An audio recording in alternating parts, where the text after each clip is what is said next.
Hello. Hello AOS fans! It's the Agents of Sigmar. And in this video we're looking at Mutant Year Zero Zone Wars. So, you might be asking, what on earth is Mutant Year Zero Zone Wars? It's a game from a lead designer who some people might have heard of. Yes, it's Pete's childhood hero, Andy Chambers. Ooh. I mean, we were sort of interested in this game because we like a bit of a skirmish game. We've been trying to find something that's not Underworld but is easy to play on a small game surface. We backed it on Kickstarter. We did, yeah. This is the core set. There are two sets available at the moment. It's published by Free League and they publish lots of Mutant Year Zero. I think it's a role-playing game. It's also a computer game I saw when I was looking it up earlier, which I didn't realise. And some of the models that are represented in the game are also in that computer game as well. So these are obviously key kind of characters or perhaps archetypes of the whole universe, the Mutant Year Zero universe. And this is just a small skirmish game based on that role-playing game. And I think in those games there are 4 factions which are represented across the 2 boxes that are available. The boxes, I think they retail at about 70. I did find them online for a bit cheaper than that at the Travelling Man up in York. And yeah, you get 2 factions in each. So the core box has all the rules and the tokens and things. So there's another box which has different factions of robots and psychic type people, whereas this one has effectively two different types of mutants. Some look like they were mutated from animals into more humanoid shapes, and some that look like they were humans who have been mutated into more animalistic-y sort of things. Absolutely. So there's a whole role-playing game which explains all the lore and everything, but we don't know anything about that because we've never played it. No, we're just here to talk about the mechanics of the game, what you get in the box, and whether we think it's worthwhile. So you can actually play from 1 to 4 players, so you have that option there. Yeah, we haven't tried solo, and like we've only the 2 of us, so we haven't tried 3 and 4. But I quite like that, and it seems to be quite simple. You basically the corners of the board are the setup areas,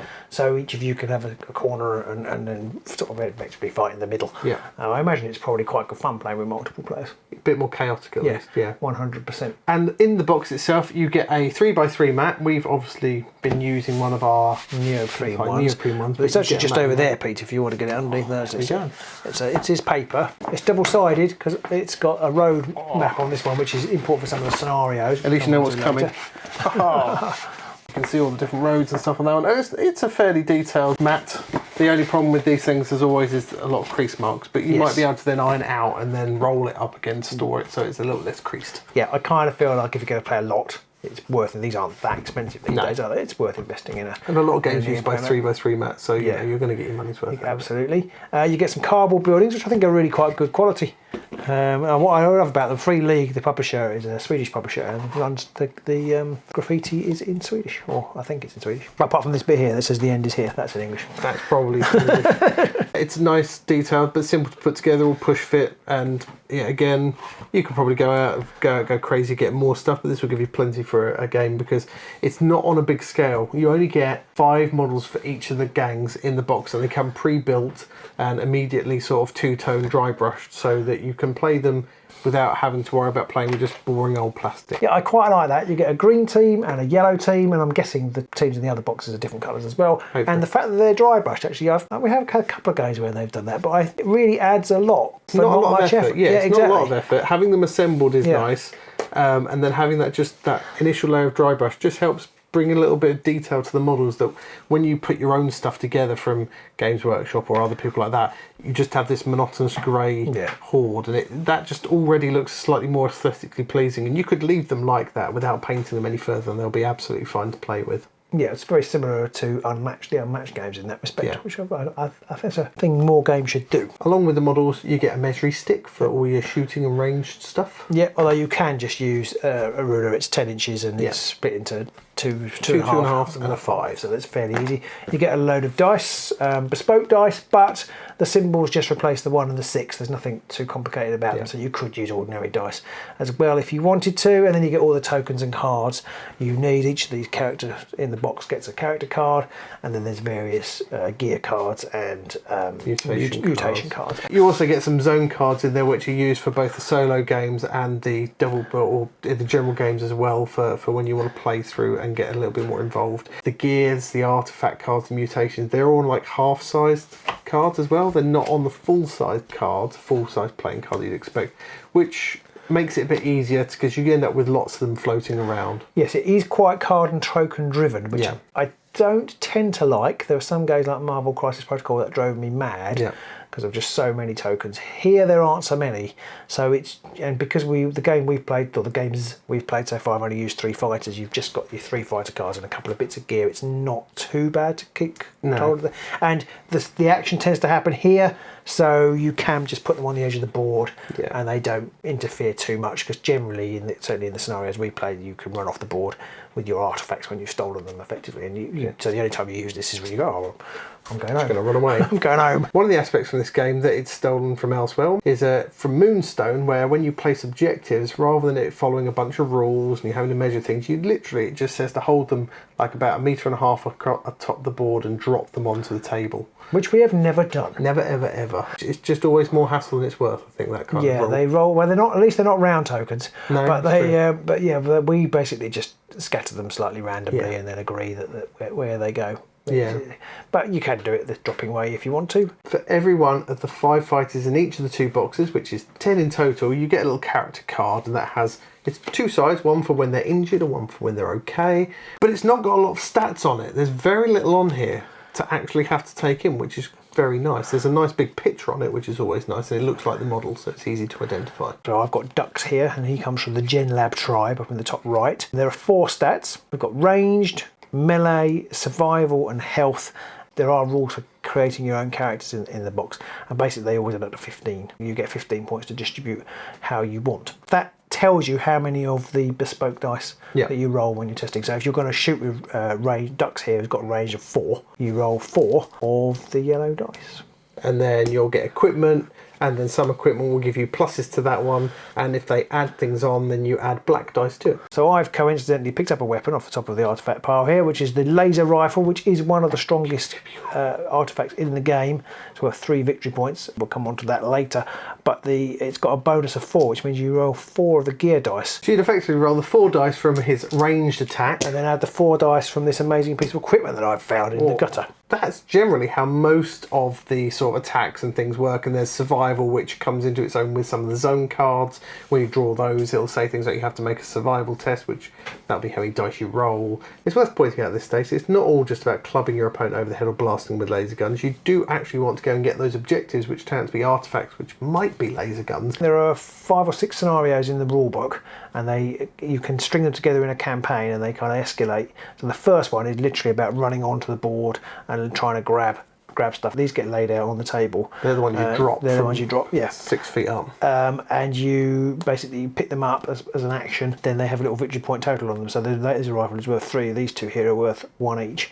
You can carry as many of them as you like, but then the only way they count is if you've run off with the board. So in that starting scenario, which I find really quite interesting, you have got the dichotomy of, well, if I run off, then that really leaves my other 2 fighters in a bit of trouble. But if I don't run off, he might die, and then I will lose, because if you get killed, obviously you can't take the artifacts off the table. And if you get shot at or attacked in combat, then you drop them, and the other person can steal them after you've picked them up and nicely concentrated them for you. And you can't necessarily think, well, I'll just wait until the second to last turn and then I'll leg it, because in the first game especially, it's much more of a random end to the game, which is done by drawing cards and counting up on a counter, and you don't necessarily know when the last round's exactly going to be. So you might run off the board the second round and then think, oh well, I had another 6 or 7 turns, I could have grabbed more stuff in. Yes, I think most of the other scenarios are set 5 turns, but there's a couple of interesting mechanics. One is, I think I like this more than Pete, but there's a bag that the activation tokens go in, which is quite a common mechanic these days. But each side gets 1 activation token per fighter. They go in a bag, but in that bag as well go zone tokens.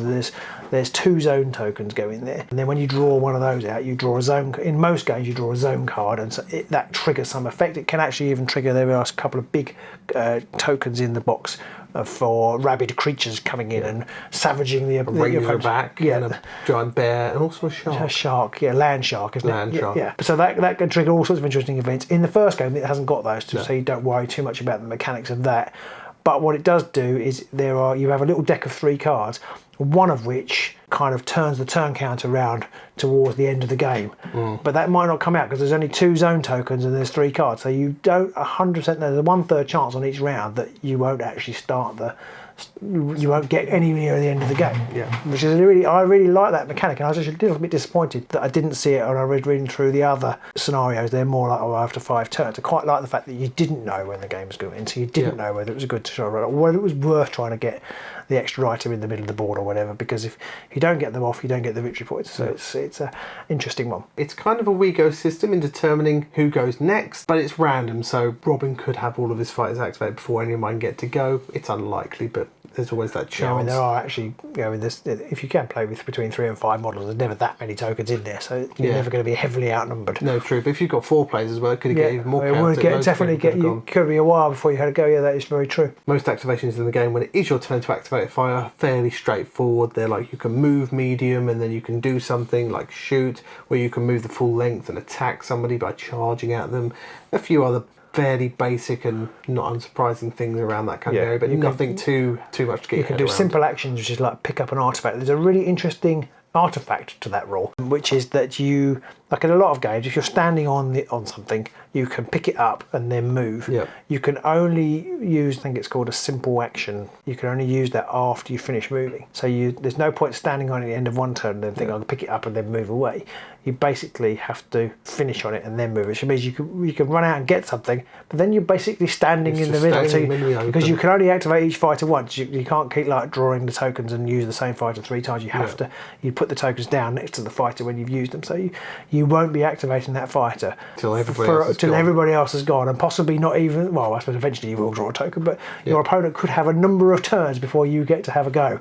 While you're just standing on the artifact. So the main time you use dice is in combat, and as I've said, you create a little dice pool which is based on the stat that you're using, which is usually your ranged or your melee, and then the gear that you're using. And the laser rifle is perhaps not the best example, because you start with a few bits of starting gear, and they tend to only have gears values of 1 or 2. So you're rolling a dice pool of roughly somewhere between sort of 5 and 7 dice most of the time. And there's quite an interesting little mechanic, I think, to this. You roll a dice. If you get a 6, which is represented by the little radiation symbol, then you hit. That is a hit. If you get a 1, hazard symbol. There's a hazard symbol. In the initial roll, it doesn't do anything, but it means you can't re-roll those dice anymore. And what does re-roll of the dice mean? Well, you have a choice when you're hitting somebody or shooting somebody to basically push the roll, effectively push your luck. And you can roll any number of the dice that you want, but if you get 6, that counts as another hit.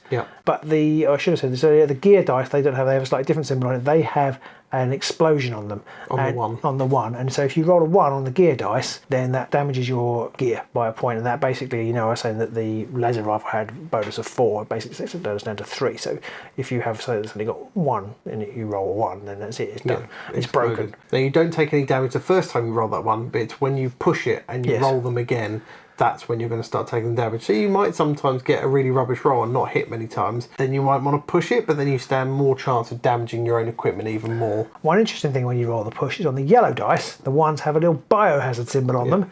And so again, not for the first roll, but the second roll, if you roll the biohazard symbol, then you get a M token, a little hexagonal token with a biohazard symbol on it. And they're an M token, and I don't think we mentioned this at the beginning. The character cards, they have the mutations that you have.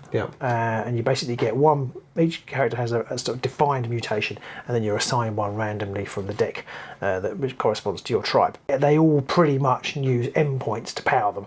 So when you've got one of these, you start with one of these as default, but every time you roll a biohazard symbol on a push it roll, you get a new token, and then you can spend them. And there's different, some are really powerful, some are less powerful, but they all have their uses. Some of them might reduce damage. There's a rabbit in the game which he can basically tunnel under the ground. One of these, every token you spend, so you could tunnel all the way across the board if you've got some tokens. Holding those M tokens till the right point can really swing a game for you. And they're really it's a really fun little mechanic, and it's very, very random. So we've had some games where we've had a reasonable number of them in the most recent game we played. I think I rolled any extra. So. And of course, when you've got your successes, when you've pushed it or not, once you've counted up all your successes at the end, that's pretty much how much damage you've done to the other person. If they've got armour, they'll roll some equipment dice, and for every 6 that they then get, they'll reduce that damage. But generally, it's just a case of you roll, see how many 6s you get, and that's how much damage you do to your opposition. Which can be quite painful. Like some of the characters only have like 3 health. So if you've been lucky and maybe got 2, let's say, then suddenly you're down to 1 wound. Quite a dicey place to be, but you don't die immediately. If you die, you flip to the bloodied side, as we mentioned earlier, like other games. But the stats aren't any different. I don't think it changes the rules in any way. It just literally is. You've used one of your lives. One of your lives, yes. And if you get taken to 0 health again, at that point you're removed from the board. Yeah, it's safe to say that this game is a very quick to play. It's not a long drawn out affair type game. Your fighters are going to die quickly if you're not careful, but you also probably don't want to hang around for too long most of the time, and you want to make sure you're keeping cover a lot. So it's pretty straightforward. So that covers most of the in-game rules. So the only other thing really to cover is the campaign sort of mode. That we haven't really played a campaign. We've only played single games, but it's quite nice. Basically, the winner gets to pick a point, and they can boost one of the stats of a fighter by 1, and each stat can only be boosted by 1 once. You're never going to get too far behind. It never gets crazy. It never gets crazy.